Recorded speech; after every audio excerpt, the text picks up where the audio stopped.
So, ang sakyan ni ma'am ay automatic transmission na Toyota Vios. Anong modelo to? 19, ano to? Ay, hindi, 2000 na yata to. 2014 na Vios. Ito. So, para saan to mga to? Mayroon siyang 3, T, 2, L, no? So, itong 3 means third gear yan. 2 means second gear. At itong L ay means first gear. No, sa manual transmission po kasi, para hindi mahirapan yung sakyan mo, okay? Kung anong takbo mo, ito yung speedometer, 0, 20, 40, 60, 80 yan. Dapat yun ang gear mo. No? So, para saan to? So, gagamitin mo lang to during na ikaw ay nasa uphill, okay? Medyo puno. Yung sakyan mo, marami ka. Alam mo, may sakay ka dito sa likod ay mga 3, 4. So, ngayon, pag napunta ko sa medyo mataas na lugar, so, mayroong bitin pag nakalagay sa drive. Alam ba, nakaset up siya dito sa drive. Okay? So, ang automatic transmission po kasi, advance to ng isang gear lagi. Alam mo ba, tumakbo ka na, lagay mo sa drive. Tumakbo na yan, 0 to 20. Lilipat na ang second gear siya. Ngayon, pag lumagpas ng 30 yan, imbes siya third gear pa lang siya ay naka-advance na kaagad siya. So, lagi siyang advance ng isang gear. Imbes na second gear, naka-third gear na siya. Imbes na third gear, minsan nasa fourth gear na agad siya.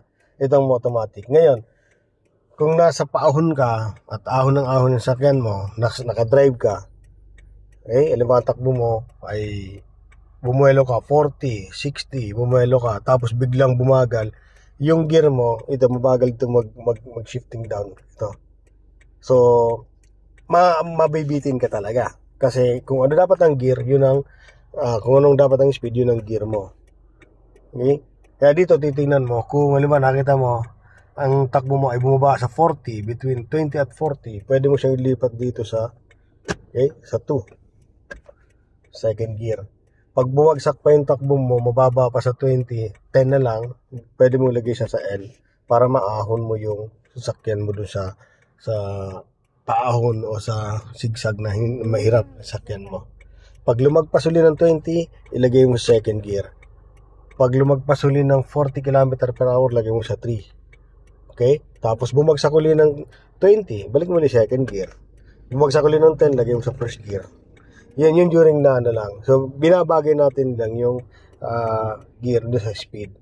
Okay? Pero pag nag-iisa ka lang naman dito sa sakyan, kayang-kaya na ito iahon ikaw, naka-drive lang, dire-diretso lang yan. Kasi magaan lang naman ikaw lang mag-isa. Kayang-kaya kanya ng iahon ito. Naka-drive lang. Hindi mo na kailangan mag-second or third, no? Or mag-L. Hindi mo na kailangan gamitin to.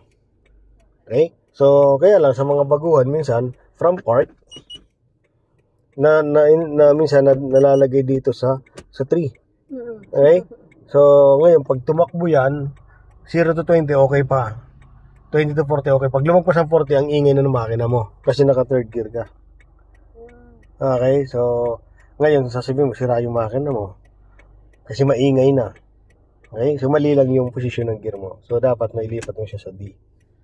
Okay, yan gano'n niya para dire-diretso ka lang 0, 20, 40, 60, 81 hanggang sa ano mo. Kayang-kaya ka nang yan. No? So yan yung kaya inano ko na sa'yo para may iwasan mo na ma-encounter na ba mamaya mag-rattle ka kasi nasa third gear, ang ingay na, nasa expressway ka. No, nasa highway ka na sobrang bibilis na. Ang takbo mo 60, lagpas ng 60, 80 na. Ang ingay na ng makina mo niyan. Kasi komportable lang ang third gear between 40 to 60 km per hour. No, pag lumagpas na siya sa 40, pag lumagpas na sa 60, pag lumagpas na siya sa 60, so hirap na siya.